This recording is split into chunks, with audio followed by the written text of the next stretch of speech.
Chris and Rich here doing a deep dive for the foiling mag on the Appletree Zapple trench boards, the foil drive board, which comes in three sizes, a 38, a 46 and a 54 litre board. I've spent a bit of time on it now, especially you, Rich, right? Yes, we've had this for a long time, so this is a long-term test. 6-7 months, I think I've had this. Trench board, based on a mid-length, which makes a lot of sense. Nice, long, drawn-out lines. Takes off extremely fast. It's quite narrow. I think this guy is under 19 wide, so I think it's 18.5 is the mid-size in the 46 litre. So what this is designed to do is sink the battery closer to your feet and obviously take the drag out of the box unit. So the only drag point you're now going to have is the little motor pod. It brings the whole mast closer to your feet and it makes your steering inputs with your feet far more sensitive, so it rides much closer to a traditional prone board. And the difference is really marked if you're pushing through, you know, like 4 or 5 inches of foam plus that battery versus this. It really electrifies the ride. It's actually mad. I dare say. Yeah. I mean, I come into this as somebody that doesn't spend a lot of time foil driving, and you always question, is it hype? Does it really make a lot of difference? And having tried it, it does. It makes a huge difference, doesn't it? I think it's been well documented now that it works. One of the main bones of contention with full carbon boards with foil drives is their signal. So what Appletree have done is in this nose section here, they've built that out of S-glass. So the transmission is completely perfect the whole time.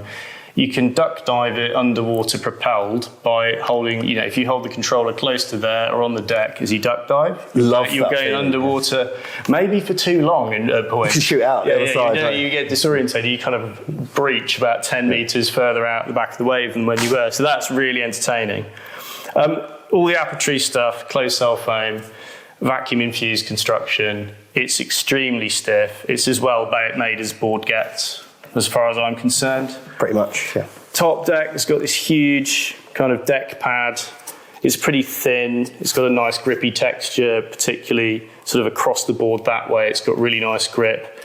But then this way allows you to slide and widen your stance up and down, which with a foil drive board is quite important, I'd say. They put the trench kind of quite far back. So with my Armstrong system, it all wants to sit as far forward as possible. But I actually find it very balanced. I wouldn't want to go any further forward, but I find that very balanced. And yeah, it lets you drop down a foil size from where you were, I'd say. Yeah.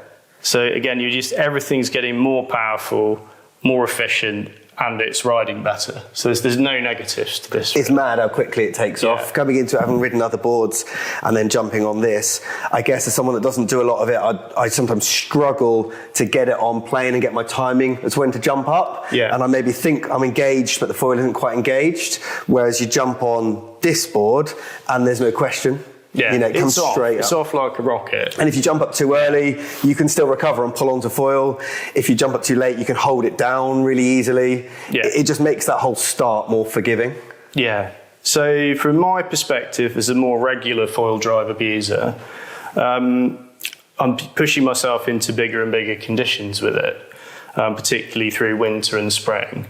And when you go out and it's a bit bigger, what I always find, like, you want to guarantee that flat water start if you're in a sticky situation. You want to be able to get up and go if there's a closeout set coming and you've fallen off.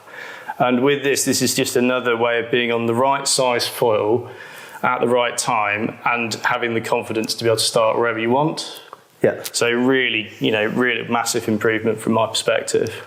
And then the touchdown as well. Like I found with it, you're up and you're going, and there's always that difficult thing with foil drive as you come down. You've got the drag of the pod that slows you down, and then the catch of the battery that kicks you off. Yeah. And especially in a bigger waving situation, can be quite scary. Well, with this, it just glances off. So with a traditional board, you'll get a warning shot from the pod, and then you'll get a full KO from the unit. Whereas this, you don't ever get the full KO. You'll get that little bit of drag from the pod, and 90% of the time you'll rescue it. So that's another huge advantage, really. The shape, it's a mid-length board, right? And they brought out their mid-length design after this, and it's effectively the same outline, same shape, but this is their dedicated foil drive board. Yeah, it's almost identical, but just it's got the channel hacked out of it there. And I found it's got that similar sort of feel to a mid-length in that it's very quick to get up and going, like we've talked about, but it's also then very loose and very playful because it's narrow and with a fairly forward track. It feels loose in how it rides. It's really narrow as well. So what I find is if you're going for a more aggressive turn, which I'm starting to now, because your ability is going up and up, you're getting cheekier and cheekier with it. Because it's narrow, it doesn't catch. The only instance this board does catch is if you're kind of in your more fumbly stage or in choppy conditions, because the rail shape is a little bit harsh into the nose, which is obviously there to aid takeoff. It can catch a little bit. But you soon learn you train yourself not to do that. So it's a massive advantage in takeoff, but there is a negative too. There's always a compromise, right? It's a compromise, exactly. And it's very flat until that point, I guess, for that reason to help with that. Yeah, like all these things, it's a planing hull, so you just want as much flat surface to get the thing up. It's not like a boggy displacement hull. So the hardware, to talk about that, because have quite a few people ask about how you need to change your system if you're running a trench board, because ultimately now it's slot in, you maybe have to consider changing your hardware setup. Yeah, so this one is you've got to remove the unit to change the battery. That's the long and short of it. So the workaround with that is the barrel bolts. So this is kind of 4 bits of threaded bar which will stick out. So you set them in the foil track and then they don't move, and then you literally just drop the thing on top and the barrel bolt screws over the top of the thread, which is a really elegant kind of drag-free system. That's smart. That I've seen people in car parks fiddling for ages. Yeah. And with this, it's just donk. To enable yourself to do that, ideally you need to attach the mast to the foil drive unit. So I do it with 3M tape because then it's sort of non-permanent. If you want to, you can prise it off with some alcohol and use your mast as normal. But you can also, like the Axis system, for instance, you can drill some holes through and bolt it straight in with M8 bolts. So it's nice if it comes off like in one unit like that.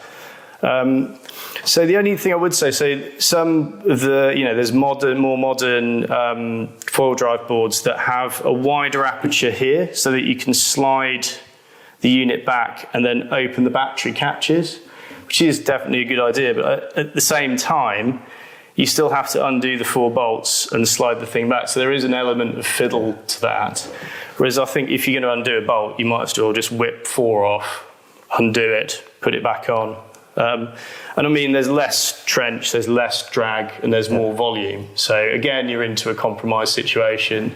But I find this extremely practical. I guess then what you're getting here is you're going to need the specific hardware to really benefit for quick battery changes. Yeah.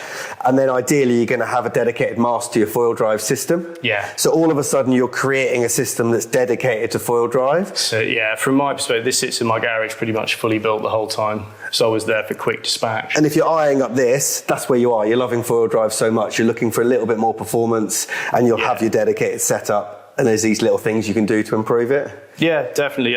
Like every little improvement in efficiency counts. And it goes from the full drive hardware itself through to the boards, through to getting the tape job right. It's the full works. You want it as efficient as possible. It'll extend your run times, obviously. And this will extend your run time too, because you're not pushing that battery box when you take off. Yeah. So it's another step forward, and again, it will be really interesting to see where these go in a year's time. Because this is quite a board that's augmented to an existing system. Will the system now augment to this board? Will it flip around? And I definitely get asked a lot for that reason. Things are going to evolve and things are going to change. And, most of us in foiling, we have a few different disciplines. If it's windy, you're doing one thing. If it's not windy, you're doing another thing. If it's swell. And then there's that reluctancy with people, do I really need a dedicated foil drive board, especially if things evolve down a different path? I think the problem is foil drive is so addictive, and it really becomes a lot of people's focal point at this point as well. I think it's a very worthy investment.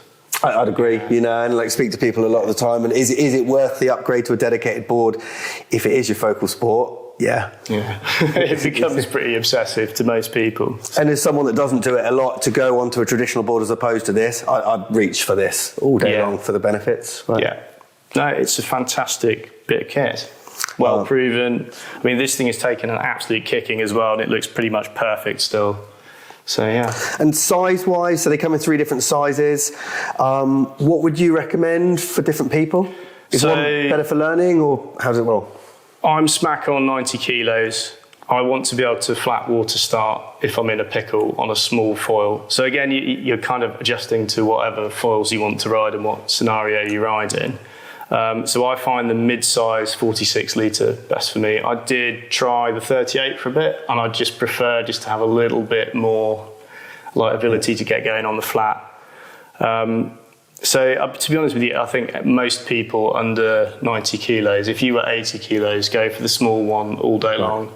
And I think they've got the Zapple S coming as well, which is a really, you know, they're much smaller. So they're 33 litres, they're under 5 foot. They're much more like a prone board. Performance board. Yeah. So yeah, this would be your mid-length equivalent. So this is to get going easy, basically, and size it accordingly? Yeah, it's a bit more versatile if you've got a bit more volume, I guess. And if you're going for out-and-out performance, you're going to go for the Zapple S. If you want a beginnery one, the 54 litres, brilliant for that because it gets planing really, really quick, gets people up, and it has enough kind of meat to stand on as well.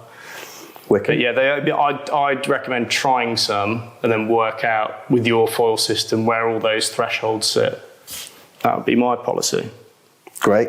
So, I mean, this is it. And ultimately, does the hype live up to it? Is a trench board worth it? And is the Appletree foil drive leading the charge? Yeah, pretty much, I'd say, from a build, shape, construction point of view. Great. Absolute winner, isn't it, really? Well done, Vigo. And this is the Appletree Zapple. Check it out.